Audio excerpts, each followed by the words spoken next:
Olha bem fixo na pessoa que está do seu lado aí. Pode olhar. Olha aí para o seu irmão que está do seu lado aí. Ele está feliz ou está triste? Está feliz? Ele está com calor ou está com frio? Está com frio. Então você vai dizer você vai profetizar sobre ele agora, ou sobre ela, enfim, a pessoa que está do seu lado. Porque para nós essa é uma noite, é um dia, né? Nós estamos à noite agora, né? Mas é um dia de grande alegria. Porque é o dia que o Senhor deu para nós o melhor presente. Então você vai falar isso para a pessoa. Hoje é o dia que o Senhor dá a nós o melhor presente.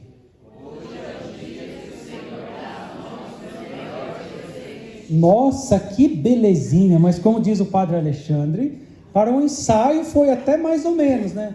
Mas você vai falar para a pessoa que Deus deu o melhor presente para ela desse jeito. Então você vai falar com bastante ânimo para a pessoa que está do seu lado. Hoje é o dia que o Senhor deu para você o melhor presente. Você vai falar, você vai sorrir. Eita glória, aí melhorou, hein? Hoje é o dia em que o Senhor dá para todos nós, filhos da igreja, filhos de Deus, o melhor presente. Porque Pentecostes para nós é isso, é receber de Deus o melhor presente. No Antigo Testamento, Pentecostes, a festa de Pentecostes, tinha um nome, era chamada de Festa das Semanas. Ou, né? Não vou falar aqui, não vou arriscar um hebraico aqui, porque está gravando, vai sair horrível. Mas era a festa das semanas. E eles celebravam essas festas durante as semanas que era pós-Páscoa e antes de Pentecostes. Então eles ficavam ali, né, era a festa dos final das colheitas, onde eles ofereciam a Deus aquilo que era de melhor que eles tinham colhidos. Então era o tempo em que todo homem oferecia a Deus o seu melhor. Era o tempo em que o povo de Israel, o povo de Deus, oferecia a Deus aquilo que de melhor eles tinham. Mas também, né, depois de um período, era também a celebração da aliança que Deus fez com o povo no Monte Sinai. E que aliança é essa que Deus fez com o povo no Monte Sinai? A entrega das tábuas da lei. Então era essas duas festas, duas situações, duas condições, dois tempos celebrativos em que eles comemoravam no Pentecostes no Antigo Testamento. Eles davam para Deus aquilo que era de melhor. Mas quando a profecia, gente, isso para nós é espetacular, porque hoje se cumpre a profecia que Moisés deu a nós no livro de Números. Oxalá se todos profetizassem.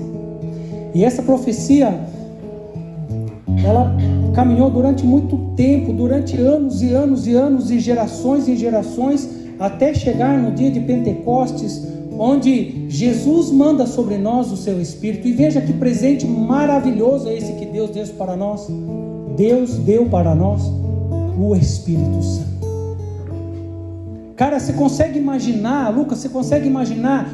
Deus deu para você o Espírito Santo.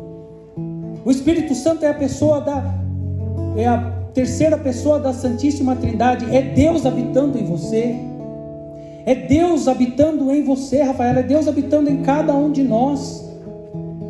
No Antigo Testamento, o Espírito Santo ele só descia sobre reis, profetas e juízes para confirmar uma missão específica da qual eles tinham que exercer num determinado período, onde Deus levantava esses homens, né, porque eram os homens, os sacerdotes, os profetas, para uma missão específica. Então não era aberto para todo mundo, não era aberto para todos os povos.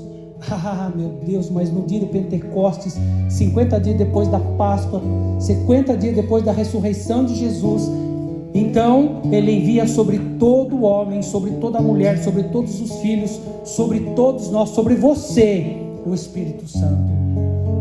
E o Espírito Santo ele não vem e ele passa, Adriano, mas ele vem e faz habitação em você. São Paulo vai dizer, numa das cartas dele, agora eu não me recordo qual, também nem vou arriscar dizer, né? Que nós somos templos do Espírito. Se nós somos templos do Espírito, o Espírito Santo agora habita em nós. Não é mais como no Antigo Testamento, que era só um período, só para cumprir um tempo de missão, mas o Espírito encontra em nós morada, e você precisa acreditar nisso, e você precisa crer nessa verdade que o Evangelho traz para nós hoje, porque o Espírito Santo, ele deixa de ser para apenas alguém, para alguns, mas agora é para todos nós, e é também para você. E não importa o tanto de indignidade que você chegou até aqui, ou que você viveu, ou que você se encontra na tua história, Deus quer fazer morada em você. Deus quer fazer morada em você.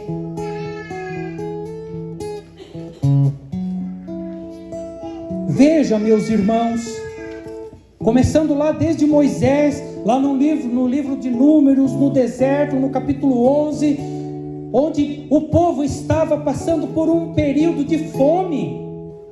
Eles estavam no deserto, eles estavam reclamando para Moisés, porque eles queriam comer, porque eles estavam com fome, porque eles não tinham mais carne. Num tempo de, eu acho que eu posso dizer isso aqui, num tempo de desgraça. Então Moisés se coloca em oração, e Deus não manda só aquelas codornizes para alimentar o povo no deserto, mas Ele também derrama o Espírito sobre aqueles homens que o Senhor escolheu. E aí vão reclamar, né? Porque tinha 2 que não estavam na tenda, 2 que estavam fora da tenda, e também receberam o Espírito, e também começaram a profetizar, e foram reclamar com Moisés. Ô Moisés, os homens nem estão na tenda, estão fora do acampamento e estão profetizando. E Moisés diz: oxalá todos profetizassem. Veja, meus irmãos, isso é um acontecimento. Então eles estavam passando por um período difícil, um período de fome, um período de desgraça. Mas se pegarmos também no livro de Ezequiel, quando ele é levado lá para aquela planície, eles também estavam passando por um tempo difícil. Se pegarmos Joel, onde a profecia se cumpre hoje, se pegarmos o livro de Joel, no capítulo 3, onde acontece a vinda do Espírito Santo sobre aqueles homens que estavam ali, eles também estavam num tempo de desgraça. Um tempo onde eles não conseguiam colher a plantação que fazia, porque a desgraça dos gafanhotos iam lá e comia tudo. Um tempo de fome. E eu pergunto para você, meus amados irmãos, nessa noite, qual é a fome? Qual é a sua fome? Qual é esse tempo de secura, de ressequidão mesmo que você vive? Qual é a sua fome? Qual é essa fome que te leva a clamar o Espírito Santo hoje? E nós precisamos chegar ao Senhor com essa fome de Deus. Eles estavam com fome de alimento, um alimento que lhes salvava a vida, um alimento sustento, um alimento físico. Mas qual é a tua fome? Veja, antes do cenáculo, antes de Pentecostes acontecer, lá no livro de Atos, no capítulo 2, eles passavam por um momento de tribulação, eles passavam por um momento de incerteza, eles passavam por um tempo de medo. Inclusive o Evangelho de hoje vai dizer: os discípulos se encontravam com medo e estavam com as portas fechadas. Do que é que você tem medo? Veja, um tempo de desgraça. Isso eu ia trazendo ao meu coração enquanto eu rezava nessa tarde. para fazer essa reflexão com vocês. E o Senhor foi me dizendo que o tempo do medo, o tempo da fome para nós hoje, é o tempo onde nós passamos por uma crise existencial.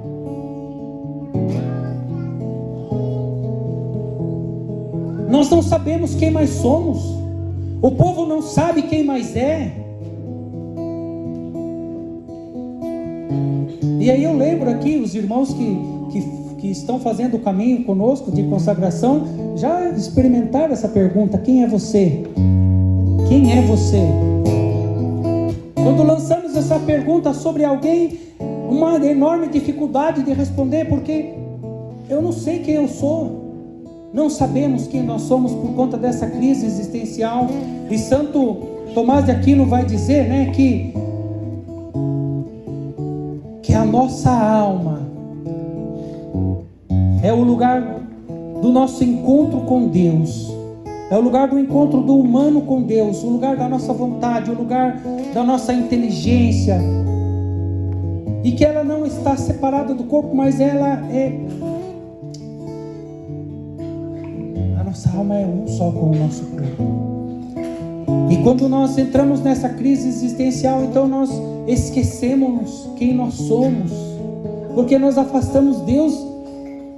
E aí nós mergulhamos na nossa crise existencial, que nos leva às dores do órfão, nos leva às nossas feridas, nos leva ao desamor, nos leva ao desencontro, nos leva ao afastamento com o outro, mas também com Deus. E aí nós passamos então a viver aquilo que achamos que é melhor para nós e deixamos a vontade de Deus de lado. Mas é o lugar, a nossa alma é o lugar onde há o encontro do homem e Deus. É o lugar onde Deus quer te encontrar. É o lugar onde Deus criou para te encontrar. E nesse dia em que Ele... Eita Deus, isso é fantástico, porque nesse dia que o Senhor derrama de si, Ele dá de si para nós, Ele nos reconcilia de novo com o céu, Ele nos reconcilia de novo com Deus, Ele nos reconcilia de novo conosco mesmo, porque vejam, meus irmãos, antes de Jesus lançar sobre aqueles discípulos, né, essa linda promessa, né, receber o Espírito Santo. Não, primeiro Ele sopra sobre os discípulos, primeiro Ele deseja paz sobre aqueles discípulos, e a paz que Jesus dá àqueles discípulos é a reconstituição de toda a harmonia do ser humano, onde o ser humano estava todo fragmentado pelo medo, pela frustração, pelas dores e pelo sentimento de órfão também, porque Jesus havia morrido e havia subido ao céu. Então eles estavam órfãos também, pela decepção. E aí Jesus lança a paz sobre eles, reconstitui o ser humano no seu interior, na sua plena forma. Já não é mais um homem, um discípulo, uma mulher em fragmentos, mas é um homem inteiro, para só depois derramar sobre eles o Espírito. Então o Senhor vem nessa noite, Ele nos refaz, Ele nos refaz por inteiro, para que possamos então receber o Espírito Santo e nos tornar de novo um com Deus, onde o Senhor vem nos religar novamente com o céu. Eu tenho certeza, amados, que você já entendeu o que Deus quer fazer contigo nessa noite. Tenho certeza que nessa noite, nessa celebração de Pentecostes, você já sabe o que o Senhor quer fazer contigo e nos lugares onde Ele deseja entrar com você. Então que nós possamos nessa hora nos colocar mesmo na presença de Deus, que primeiro sopra sobre nós a paz, que nos reconstitui inteiramente, que nos religa de novo com o céu, esse Deus que sopra a paz sobre cada um de nós e tira de nós todo o temor, todo o medo, toda a decepção, toda a fragmentação, nos reconstitui homens inteiros, mulheres inteiras novamente, nos leva à reconciliação. Que você possa, mesmo aí no seu lugar, rezar isso com o Senhor. Você já rezou pedindo perdão pelos seus pecados, mas agora vai rezando com o Senhor e dizendo a Ele que você sim recebe essa paz, que você recebe essa paz que Jesus dá, porque Jesus vai dizer que essa paz que eu te dou não é a paz como o mundo vola dar, mas como é meu Pai que quer que você receba. Então vai dizendo ao Senhor que você recebe essa paz que Jesus dá, porque você não quer ser um homem mais, você não quer ser mais uma mulher fragmentados, despedaçados, mas que você quer ser inteiro e quer estar inteiro na presença de Deus nessa noite. E que você deseja viver nessa noite uma reconciliação com a tua história, com a tua vocação, com a tua vocação enquanto está de vida como homem, como mulher, como esposo, como esposa, como filhos, como irmãos. Mas vai dizendo ao Senhor: Senhor, eu desejo nessa noite receber essa paz que o Senhor me dá, porque eu não encontro paz. Mesmo quando eu estou em oração, Senhor, eu não encontro paz. Eu não encontro paz no meu trabalho, eu não encontro paz na minha casa, eu não encontro paz no meu colégio, eu não encontro paz na minha vida, eu não encontro paz no meu dia a dia, no meu carro, na minha oração. Eu não consigo mais me colocar em oração, Senhor, porque eu não encontro mais a paz. E hoje eu quero que o Senhor derrame sobre mim essa paz, Senhor. Vai pedindo isso ao Senhor. Vai pedindo isso ao Senhor. Eu vou pedir que o ministério vá conduzindo uma música, porque primeiro nós vamos pedir essa paz que nos reconstitui inteiramente, para que depois nós possamos verdadeiramente pedir de Deus o Espírito Santo, para que Ele venha sobre nós. Então coragem, amados. Coragem, amados. Peça mesmo que o Senhor derrame sobre você essa paz.